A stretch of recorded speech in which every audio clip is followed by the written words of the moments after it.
Hey guys, welcome back. Today is going to be part 2 of the pocket hole machine cart. We're going to be building the drawers. Let's get to it.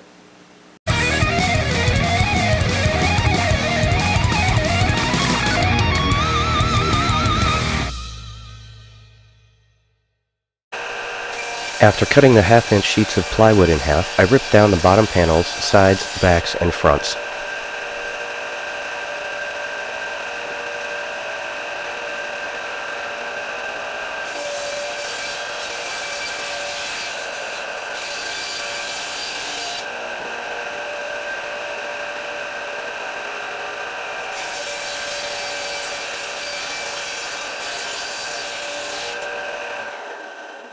The rip capacity of this saw isn't wide enough to cut the bottom of the drawers to length, so I worked out the length of the other side and cut that instead, leaving me with a piece long enough for the bottom.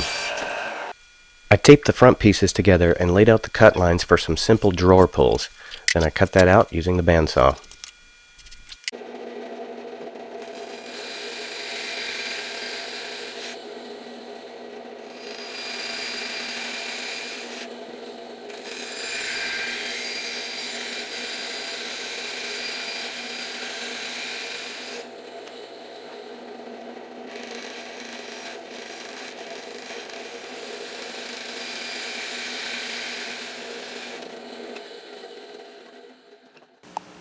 So while I'm doing every woodworker's favorite thing to do, sanding, you may have noticed a couple of new tools in the shop. I got a Craftsman 10-inch table saw, it's a contractor saw, and a Delta 14-inch bandsaw.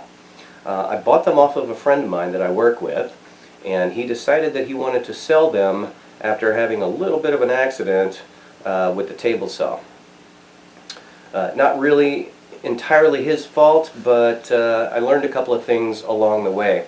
After we broke it down to parade rest, we loaded it into my truck and I got it home. When I got everything put back together again and I started doing the alignments on it, I noticed that the trunnions on the table saw were way out of alignment.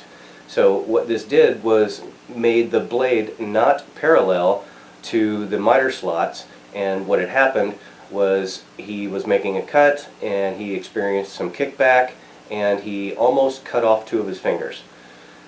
With that being said, I just want to remind you guys that safety is very important in the shop, okay? You cannot take these machines for granted. You have to make sure that everything is in alignment, everything's parallel, perpendicular, whatever the case may be. It's got to be in alignment and it's got to be as perfect as you can possibly get it. Things happen, I get it. Accidents do happen. But you can greatly reduce your risk of having accidents if everything is tuned up properly. There's a difference between stupidity and ignorance. On his part, it was ignorance, which just simply means that he didn't know what he didn't know. So I told him what was going on with the saw and that it's fixed now and it works great. And so now he's educated on this thing. Now if he was to take this saw and do the exact same thing again and experience the same thing again, that would be stupidity. So I just wanted to clarify the difference between those two. Ignorance is not knowing what you don't know. Stupidity is knowing what's wrong and you do it anyway. That's just stupid. Don't do that. So be safe in your shops. Make sure your tools are properly tuned and do the maintenance on it that's required, and everything's going to be great, okay? So just wanted to get that out there. In the meantime, let's get back to some sanding and we'll finish up these drawers. For the assembly, I went simple again with butt joints, glue, and brad nails to hold everything together until the glue dries. The fronts extend down an extra ½ an inch so you don't see the bottom of the drawer from the front of the cabinet. Afterwards, I went back and added some screws to further strengthen them.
And now it's time to slide them home.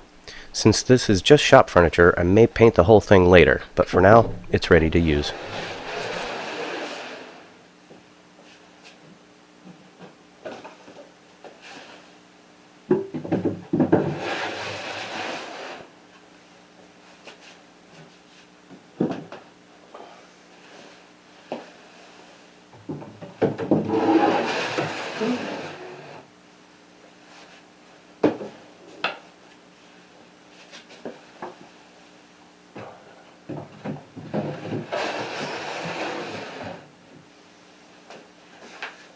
Alright, all the drawers are finished and this thing is ready to be filled. These drawers are huge. They are 31 inches from front to back, a little over 21 inches wide and about 6 inches deep, and there's 4 of them. So I have plenty of storage for whatever I want to throw in here. I don't even know what I'm going to put in here yet, but I'll figure it out. Anyway, what do you think? Let me know down in the comments below. And if you're new here, I suggest going to check out part 1 of this build. I'll put a link to it up here. And if you haven't done so already, please hit that subscribe button right down there. Until next time, have a good one.